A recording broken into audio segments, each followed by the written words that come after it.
Hi, good afternoon.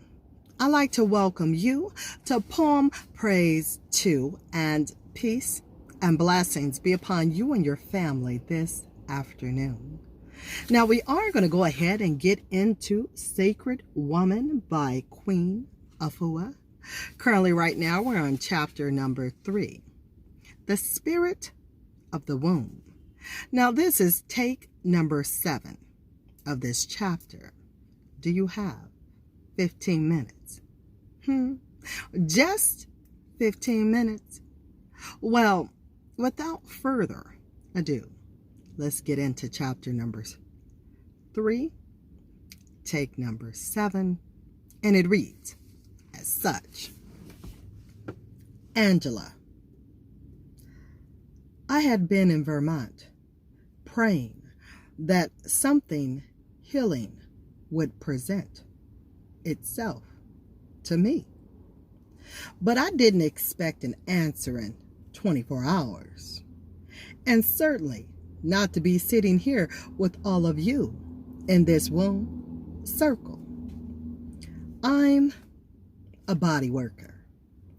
And all my life, I've worked with women. And I've also been a hairdresser for 40 years. And I teach vegetarian cooking.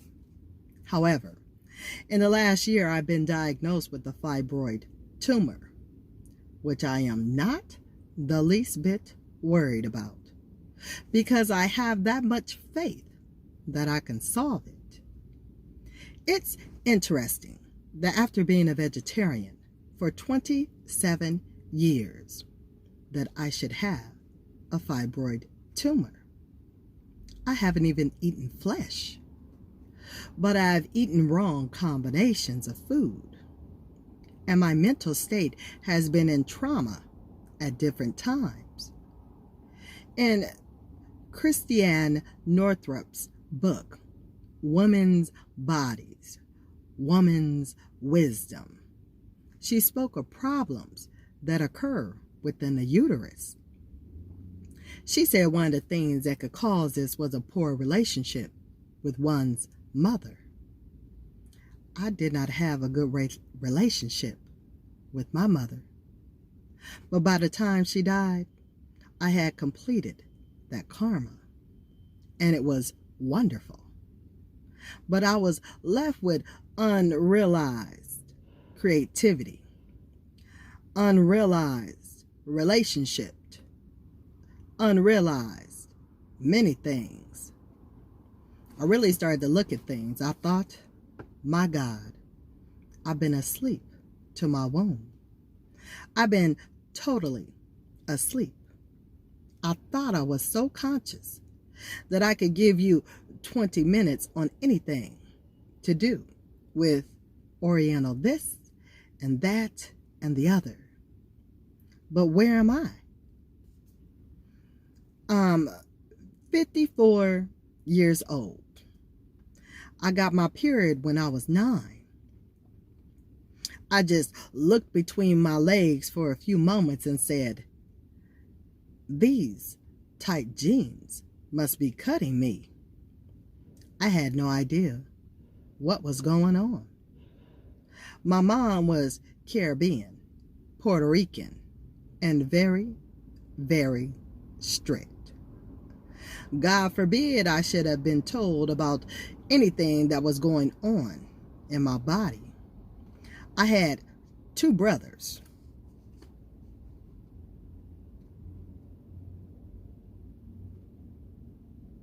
I was the only girl, and I was the youngest.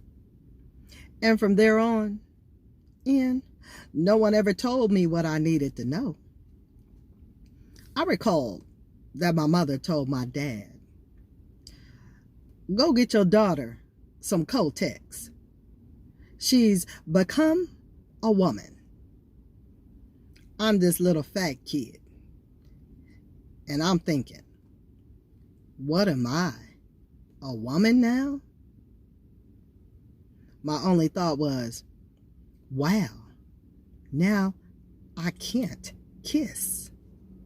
I wanted to kiss. But now I couldn't kiss anymore because, of course, I would become pregnant. I broke all New York's records. I was a virgin until I was 25. I proved myself to my mother. But then I said to myself, let me get rid of this before it goes bad.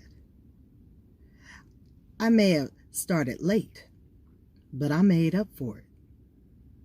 I was quite promiscuous for 10 years.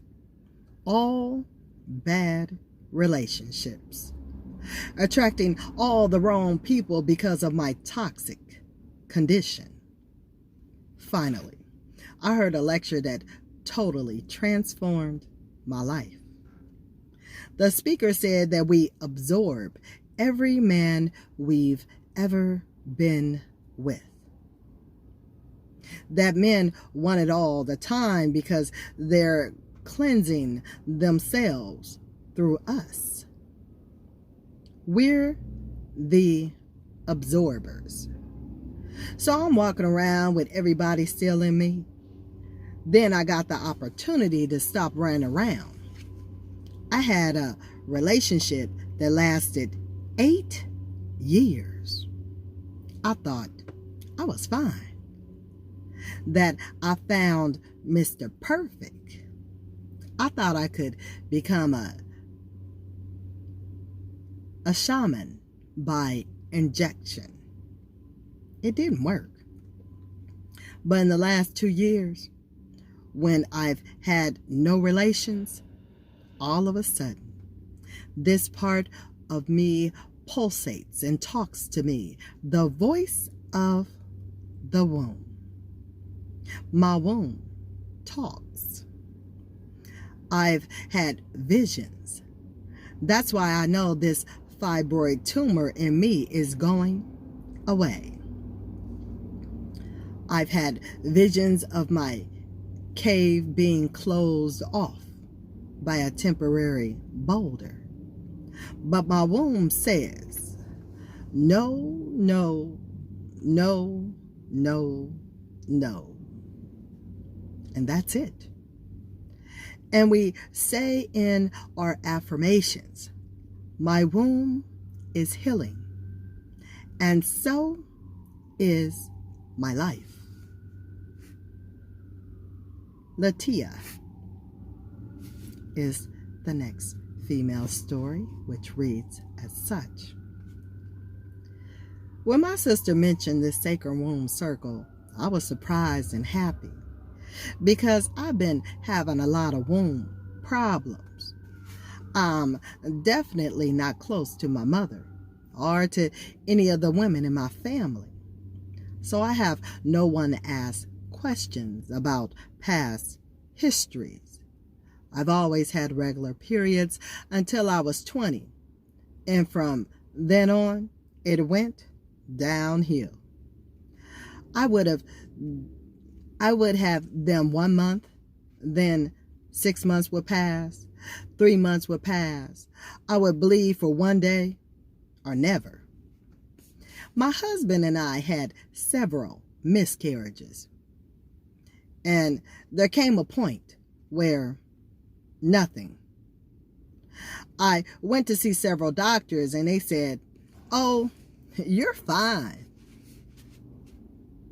I had a couple of abrasions on my tubes and they repaired them.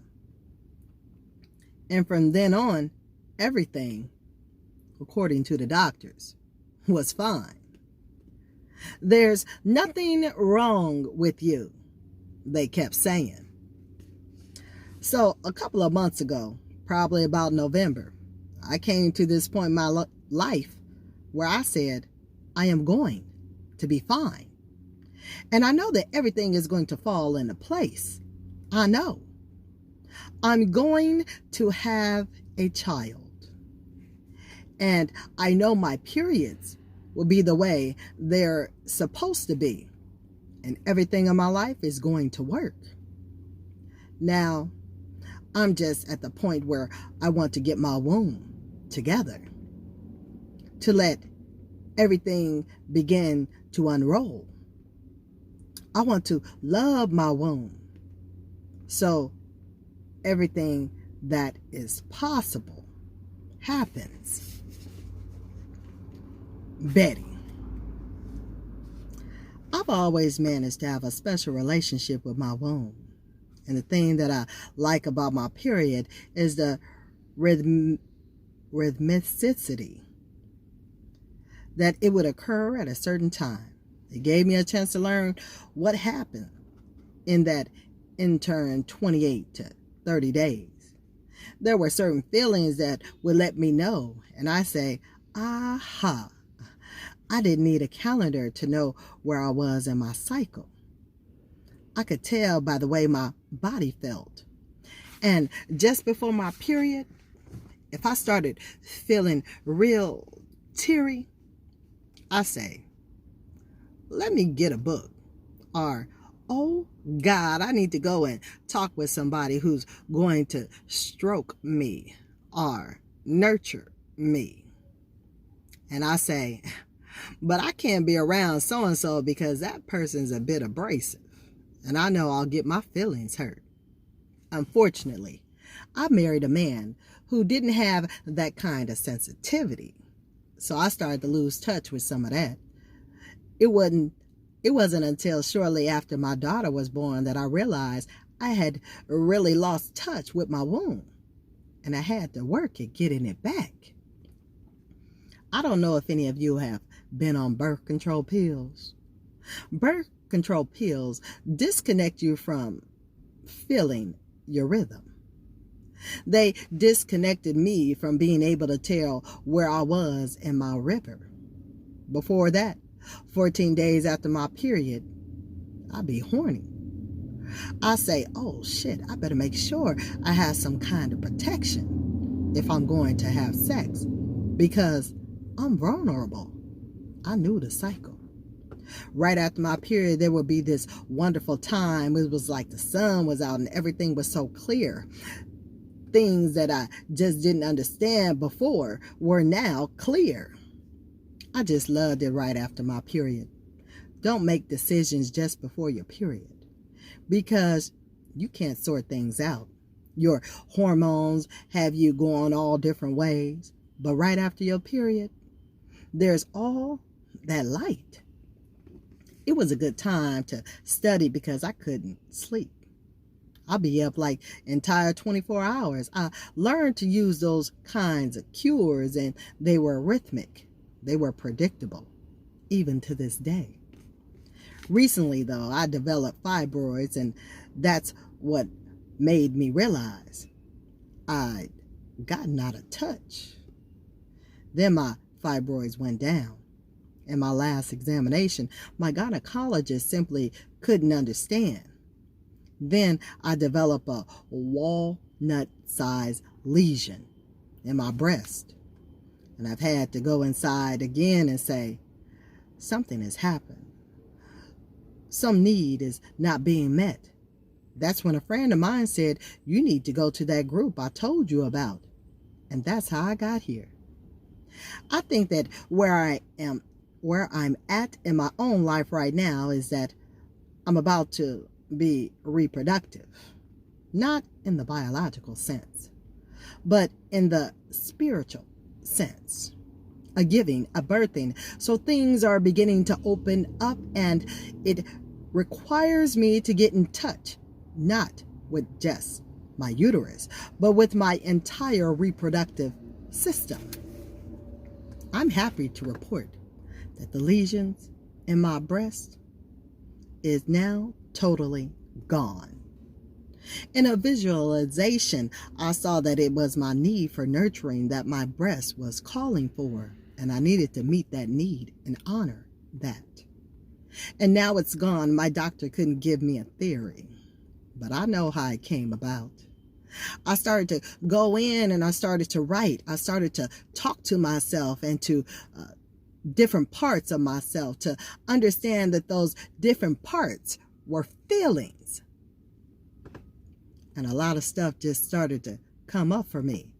Then I started to do nurturing things that appealed to my sexuality and do nice things for myself.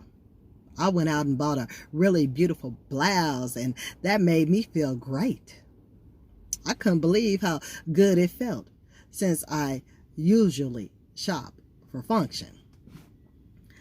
That's what has begun to happen. As I dialogue with my womb, I'm getting in touch with unfed parts of myself. It's a rich discovery, but it works. It takes a lot of time up front, I thought. Where am I going to find the time? But when you need to, you find the time. It was a good beginning, and now I think, well, there's something here for me, and I'll just be open until I find it.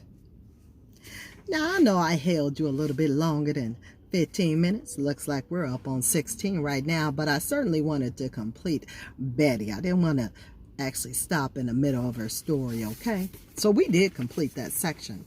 And here is a picture right here. Certainly a beautiful picture.